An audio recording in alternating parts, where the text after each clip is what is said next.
Hello guys, my self Himanshu दमन। और कुछ चीज़ें हम अपनी फर्टिलिटी को खुद से ही डुबाने की कोशिश करते हैं। अब बहुत सारे पेशेंट्स मेरे पास आते हैं, वो जनरली इस बारे में बात करते हैं, सर मैं क्या गलती करता हूँ, सर मैंने क्या किया, मैंने कुछ ऐसा नहीं किया, मैं तो अच्छा खाता हूँ, मैं तो अच्छा पीता भी हूँ, मैं तो कभी आज तक अल्कोहल कंज्यूम नहीं किया, कभी तक मैंने स्मोक को हाथ नहीं लगाया, कभी मैंने तंबाकू जैसी चीज़ को छुआ भी नहीं, फिर भी मेरी फर्टिलिटी क्यों ख़राब हो रही है, मेरी फर्टिलिटी में क्या परेशानी आ गई है। तो आप समझना कि एक आपका तंबाकू खाना या फिर आपकी सिगरेट या फिर आपका अल्कोहल आपकी फर्टिलिटी को ख़राब करता है। बट अगर आप नहीं भी करते हो तो उसके अलावा भी बहुत सारी चीज़ें, जैसे कि आपका स्ट्रेस, जो आपकी फर्टिलिटी को बहुत बुरी तरीके से ख़राब कर सकता है। दूसरा है आपकी डाइटरी हैबिट्स। डाइट माने कि आप जैसा खाना खा रहे हो वो एक तरीके का खाना है जिसकी वजह से आपकी बॉडी न्यूट्रिशन ढंग से कैप्चर नहीं कर पा रही, जिसमें जिंक नहीं है, प्रोटीन नहीं है, तो जिसकी वजह से वो अपने न्यूट्रिशंस को एक्टिवेटली काम नहीं करवा पा रही और आपके स्पर्म को नहीं प्रोड्यूस कर पा रही। ठीक है। तीसरा, जहाँ पर मैं हमेशा ये बोलता हूँ, अगर आपकी रूटीन में फिज़िकल एक्सरसाइजेस का लैक है, आप एक ही जगह बैठ के सारी चीज़ें करते रहते हैं, तो भी आपको बहुत बड़ी परेशानी आ सकती है। फोर्थ, अगर आपके स्लीप पैटर्न्स जो हैं वो ख़राब हैं, जैसे कि कभी कभार देखते हैं कि रात को पूरी रात आप सोए नहीं हो, अगले दिन में 2-3 घंटे की नींद ली, फिर उसके बाद आपने रात को सोने के लिए गए और उसमें भी आधी पूरी नींद ली और उसके बाद अगले दिन फिर सुबह अपने काम पे चले गए। तो अगर आपके भी ऐसे ही हैं कि आप अपने वर्क को और अपनी डे टू डे की रूटीन को बैलेंस नहीं कर पा रहे हो, तब भी हम देखते हैं कि आपकी फर्टिलिटी हैम्पर हो सकती है। इसी के साथ कुछ चीज़ें, जैसे कि हमारी नॉर्मल डे टू डे की रूटीन में अगर मेरे को ऐसा लग रहा है कि मेरा गट जो है वो ख़राब है या मेरा डाइजेशन सिस्टम ख़राब है, तो भी आपकी फर्टिलिटी हैम्पर हो सकती है। इसी के साथ अगर आप कोई लीवर इश्यूज़ चल रहे हैं या आपकी एसजीपीटी एसजीओटी लेवल्स काफ़ी बढ़े हुए हैं, इसी के साथ आपको फैटी लीवर की भी शिकायत आ चुकी है, आपकी रिपोर्ट्स ने दिखा दिया है, तब भी आपके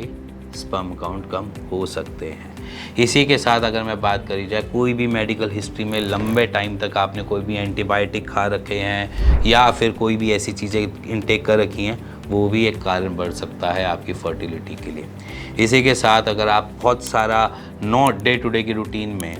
जनरली आपके जो है वो फिज़िकल एक्सरसाइजेस ज़्यादा हैं और बहुत ज़्यादा एक्सेसिव एक्सरसाइजेस कर रहे हो, जैसे कि जिमर्स जो होते हैं या फिर उनकी जो फिज़िकल स्ट्रेंथ के लिए वो बहुत मल्टीपल चीज़ें ले रहे हैं, बट वहाँ पर भी देखते हैं कि उनकी भी फर्टिलिटी थोड़ी बहुत हैम्पर हो सकती है। अब रह गई बात, इससे ओवरकम कैसे किया जाए। समझना कि अगर आपकी बॉडी स्ट्रेस में है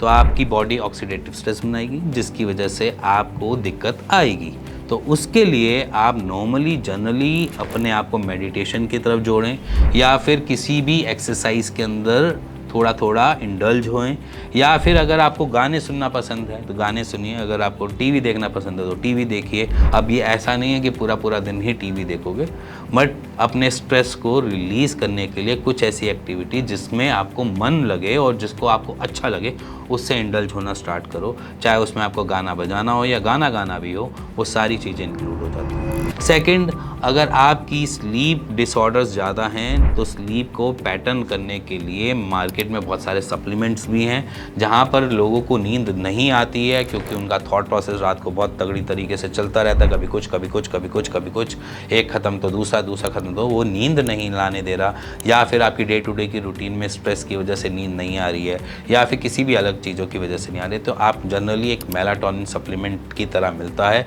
रात को कुछ टाइम के लिए इंटेक कर लो, आपकी नींद का प्रोसीजर जो है वो ढंग से बन जाएगा और जाकर आप अपनी जो लैक ऑफ नींद है उससे ओवरकम कर सकते हो। अब रह गई डाइजेशन इश्यूज़। डाइजेशन इश्यूज़ के लिए मेरे पास डाइट बना रखी है कि कब किसको कैसे कितना देना चाहिए, तो वो पूरी की पूरी जर्नल बहुत बड़ी इन्फॉर्मेशन है। मैं एक जर्नल डाइट चार्ट आपके सामने एक फ्रेम कर देता हूँ, ये वाले डाइट चार्ट का आप स्क्रीनशॉट ले लेना और अपने पास रख लेना, कभी कुछ लेना पड़े, इंटेक करना पड़े, बाहर हो कहीं पे भी आप इन सारी चीज़ों को इंटेक कर सकते हो। अब रह गई बात यहाँ पर अलग तरीके की, जहाँ पर मैं कहता हूँ फिज़िकल एक्सरसाइजेज मेजरली काम करती है। तो फिज़िकल एक्सरसाइजेज के लिए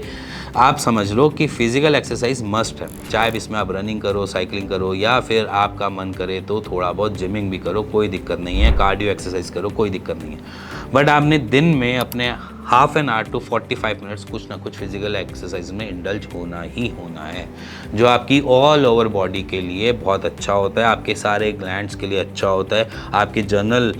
मेंटल हेल्थ के लिए भी अच्छा होता है और आपकी फिजिकल स्ट्रेंथ के लिए भी अच्छा होता है। तो ये जितनी भी एक्टिविटी हैं वो आपकी रिक्वायरमेंट हो जाती है, आपकी बॉडी खुद से ही एनर्जेटिक फील करती है, उसके साथ टेस्टोस्टेरोन बूस्ट करने में सेल्फ हेल्प करती है। तो इसीलिए फिजिकल एक्सरसाइजेस रिक्वायरमेंट होती हैं। तो फिजिकल एक्सरसाइजेस में कुछ भी करो, जिसमें भी मज़ा आए वो करना ज़रूरी है, आधे से 45 मिनट तक। और इसी के अलावा आपको अगर जानना है कि आपकी फर्टिलिटी क्यों डिस्टर्ब है, किस वजह से डिस्टर्ब है, तो फिर आप फ्री कंसल्टेशन भी ले सकते हो। फ्राइडे को आप ओपीडी भी आ सकते हो और side by side tele consultation भी ले सकते हो। इसी के साथ मिलेंगे नेक्स्ट वीडियो के लिए, तब तक goodbye and take care.